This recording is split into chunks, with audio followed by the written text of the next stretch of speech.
लोकसभा और राज्यसभा में जाने के लिए महिलाओं को वोट की ज़रूरत होती है, और अगर कोई पॉलिटिकल पार्टी ऐसी जगह पे उन्हें खड़ा कर दिया जाए जहाँ पे वो जीत ही नहीं सकती, तो वो कभी पहुँचेंगे ही नहीं।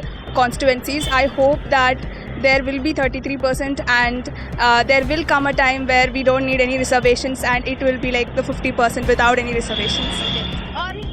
आई थिंक विमेन है वही बहुत बड़ी बात है। आई थिंक इसको रीजनल रिलीजन का फैक्टर लाना और कास्ट का फैक्टर लाना, आई डोंट थिंक वो मैटर करता है। विमेन है वहाँ पे वही बहुत बड़ी बात है। And OBC women are not like included in this, so I feel like अगर OBC women का भी आएगा, जैसे राहुल गांधी ने बोला था, तो अगर वो भी आएगा तो और भी ज़्यादा अच्छा होगा। 33% से भी ज़्यादा हम डिजर्व करते हैं आई गेस विमेन। मोदी सरकार आए दिन संसद में नए बिल पेश करती रहती है, तो इसी में से अब मोदी सरकार ने एक और बिल पेश कर दिया है जिसका नाम है महिला आरक्षण बिल। इसमें महिलाओं को संसद में 33% रिजर्वेशन दिया जाएगा। तो आइए आज हम गार्गी कॉलेज के बाहर है तो यहाँ की लड़कियों से पूछते हैं, यहाँ के स्टूडेंट से जानते हैं कि उनकी इस बारे में क्या राय है। ये जो महिला आरक्षण बिल पार्लियामेंट में पेश किया गया, इस पर आपकी क्या राय है? एक्चुअली हम लोग बहुत खुश है इससे। ये ज़रूर पहले ही हो जाना चाहिए था, पर 2 बाद में हुआ है, फिर भी कोई बात नहीं। When it starts is the beginning. So ये 33% हाँ अच्छी बात है। And studying in Gargi college, तो वुमेन एम्पावरमेंट के लिए तो it's nice. We support the government as well. और फिलहाल जो हाल ही में अगर महिला आरक्षण बिल पेश किया गया है, बट इसी में हमारी जो प्रेसिडेंट है द्रौपदी मुर्मू को नहीं बुलाया गया, तो इस पर आपकी क्या राय होगी? Actually, I can't tell much about politics being a student, so in that way I shouldn't comment anything. Parliament में महिला आरक्षण बिल पास किया गया, इस पर आपकी क्या राय है? मेरा मत थोड़ा डिफरेंट है। ऐसा है मतलब मिला है पार्लियामेंट में आरक्षित महिलाओं को, लेकिन ऐसा कहा गया है कि अगर कोई पार्टी पॉलिटिकल पार्टी चाहेंगी तो वो महिलाओं को आरक्षित दे सकती है। अगर वो नहीं चाहते कि अगर महिला खड़ी हो तो वो उन्हें नहीं मिलेगा। और उसमें ये भी है कि अगर लोकसभा और राज्यसभा में जाने के लिए महिलाओं को वोट की ज़रूरत होती है, और अगर कोई पॉलिटिकल पार्टी ऐसी जगह पे उन्हें खड़ा कर दिया जाए जहाँ पे वो जीत ही नहीं सकती, तो वो कभी पहुँचेंगे ही नहीं वहाँ लोकसभा और राज्यसभा में। तो ये एक कहने के लिए है कि उन्हें दिया गया है, लेकिन it just for saying, not अच्छे से दिया गया है। उन्हें अगर कह दिया जाता ये रिजर्व्ड है, ये पक्का है, तो फिर महिलाओं को वो ऑप्शन मिलता। और अभी जो हाल ही में जैसे बिल पेश किया गया जब संसद में, तब जब संसद में ये बिल पेश किया था, तब हमारी जो महिला थी, महिला प्रेसिडेंट है द्रौपदी मुर्मू, वो संसद में नहीं पेश हुई। उस पर आपकी क्या राय है? उन्हें आमंत्रित भी नहीं किया गया। उनका भी अलग होगा ना, वो उनके भी ऊपर पावर या समथिंग उनका अलग होगा, मुझे उस बारे में नहीं। जो महिला आरक्षण बिल अभी जो पेश किया गया है संसद में, इस पर आपकी क्या राय है? ये कितना सही है? मेरे हिसाब से ये जो बिल आया है ये अच्छा है, क्योंकि इससे ऑलमोस्ट 1/3 सीट्स जो है वो वुमेन के लिए रिजर्व्ड है।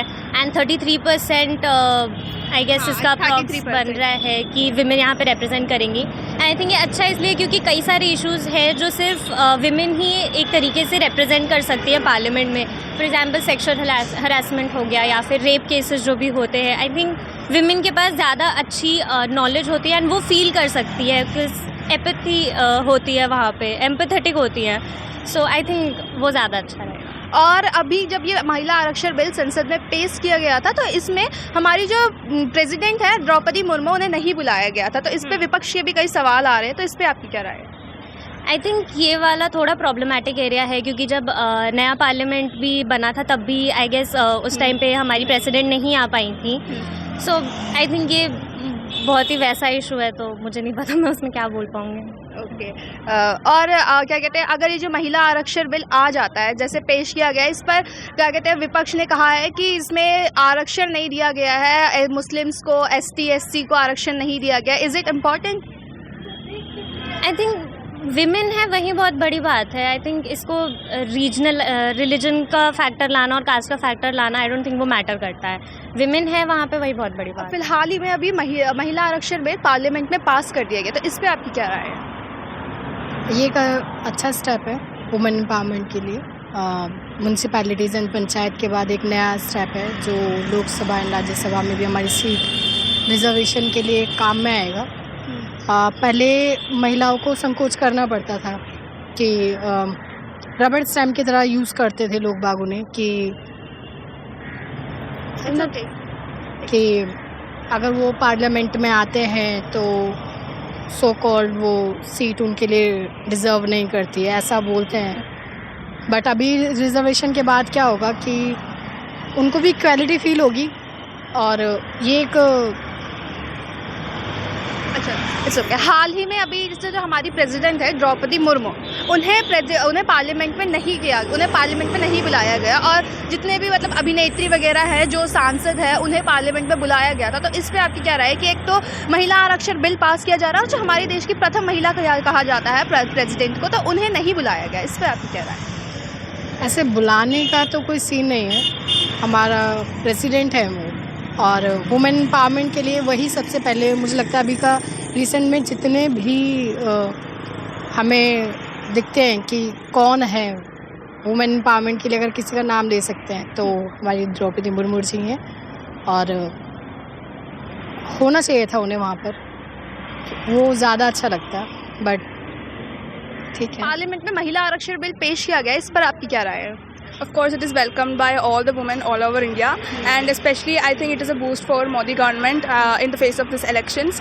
And we can see that it's only 14%, and with the upcoming delimitations and possible reordering of the constituencies, I hope that there will be 33%, and there will come a time where we don't need any reservations, and it will be like the 50% without any reservations. और जैसे महिला reservation bill इसका नाम है, ठीक है, तो इसमें जो हमारी प्रेसिडेंट है, जो महिला है द्रौपदी मुर्मू, वो इसमें आमंत्रित नहीं थी, तो इस पर आपकी क्या राय है? आमंत्रित मीन्स मतलब वो इनवाइटेड नहीं थी इस पर। हाँ, तो I don't have any opinions about that, because you know the recent row about she was not invited for the parliament inauguration as well. So I cannot interpret what the government is meaning from that, but still I hope it doesn't have any kind of politics or gender politics inside that. I hope it is about some other reasons that they have not invited her. And और अभी जैसे कि ये जो महिला reservation bill है, ये BJP government ने, जैसे कि आपने बोला कि ये पेश किया है, ठीक है, तो इसमें कांग्रेस भी कह रही है कि ये हमारे टाइम पे भी पेश किया गया था, राजीव गांधी जी की सरकार ने ये पेश किया था। तो इस पर आपकी क्या राय होगी कि सत्ता पक्ष विपक्ष इस बात पे अड़ गया कि हमारे टाइम पे भी पेश हुआ था, बीजेपी ने भी पेश किया? बीजेपी का कहना है कि ये मतलब हमने पेश किया, हमने पास करवाया है, मतलब सब चीज़ इस पर अड़ गए हैं। So I think people are fighting for credits, but I think all the parties do have their own ideas, but the credit should be given to who implement it, because that is their power, that is their strength. If like coming up with an idea, everyone can do that, but implementing it is a great thing. So I think the credit fully goes to BJP government. में जो parliament में महिला आरक्षण bill पेश किया गया, इस पर आपकी क्या राय है? मुझे लगता है कि ये काफ़ी अच्छा डिसीजन है। ये जो बिल था ये पहले previously it was like 4 times इसको पास किया था, बट हो नहीं पाया था ये पास। तो आई थिंक मोदी गवर्नमेंट का काफ़ी अच्छा ये बिल पास हुआ है, तो बहुत अच्छा है for women. And OBC women are not like included in this, so I feel like अगर ओबीसी विमेन का भी आएगा, जैसे राहुल गांधी ने बोला था, तो अगर वो भी आएगा तो और भी ज़्यादा अच्छा होगा। 33% से भी ज़्यादा हम डिज़र्व करते हैं आई गेस विमेन, और we will work in this direction और भी आगे, और हम और भी अपने राइट्स को लेंगे। और जो हाल ही में हमारी जो प्रेसिडेंट है द्रौपदी मुर्मू, वो इस बिल में जब ये पेश हुआ पार्लियामेंट में, तब वो वहाँ पे मौजूद नहीं थी, तो इस पर आपकी क्या राय है? क्योंकि जब ये पार्लियामेंट का इनॉग्रेशन हुआ था, जब हमारी नए पार्लियामेंट का, तब भी वो मौजूद नहीं थी, और हाल ही में भी अभी भी मौजूद नहीं थी bill pay. I really don't know कि मतलब क्या रीज़न क्या था ना पेश होने का। गवर्नमेंट ने नहीं दिया, कोई नहीं दिया था, बट और जैसा कि आपने कहा कि ये बिल पहले भी कांग्रेस पेश कर चुकी है, 4 बार पेश हो चुका है, और फिलहाल मोदी गवर्नमेंट ने, बीजेपी ने जब ये पेश किया था तब जाकर ये पास हुआ है। तो इस पे कांग्रेस का भी कहना है कि ये बिल हम लाए थे, हमने पेश किया, मतलब इस बिल पे भी काफ़ी ज़्यादा टिप्पणियाँ की जा रही है, काफ़ी ज़्यादा कटाक्ष किया जा रहा है कि किस तरीके से बिल किसने पेश किया, क्रेडिट्स लिए जा रहे हैं इस बिल के। तो इस पर आपकी क्या राय है? आप रिज़ल्ट देख लो कि मतलब पहले भी 4 बार ही आया, बट अभी जाके पास हुआ। तब से लड़ते आ रहे हैं विमेन, फिर लाइक 33% राइट्स अभी मिले हैं जाके, तब से मतलब लोकसभा में, पार्लियामेंट में हमें चाहिए थे, बट अब जाके 4 बारी उसके बाद अब जाके हमें मतलब ये फाइनली ये राइट मिला है। तो आई थिंक कुछ तो किया ही होगा गवर्नमेंट ने ऐसा कि 4 बारी इतना निकालने के बाद भी अब जाके मिला। तो आई फील लाइक गवर्नमेंट ने ही किया होगा, और गवर्नमेंट के बीच में कुछ तो डिफरेंसेस होंगे ही। तो तो ये आपने सुना कि स्टूडेंट्स की क्या राय है वुमेन रिजर्वेशन बिल पर, महिला आरक्षण बिल पर। वो इस पर खुश भी है। कुछ महिलाओं का कहना है कि इसमें ओबीसी या एससी या एसटी को रिजर्वेशन नहीं दिया गया है, तो वो रिजर्वेशन भी दिया जाए। मैं थी प्रियंका आर्या की रिपोर्ट, MG मीडिया न्यूज़।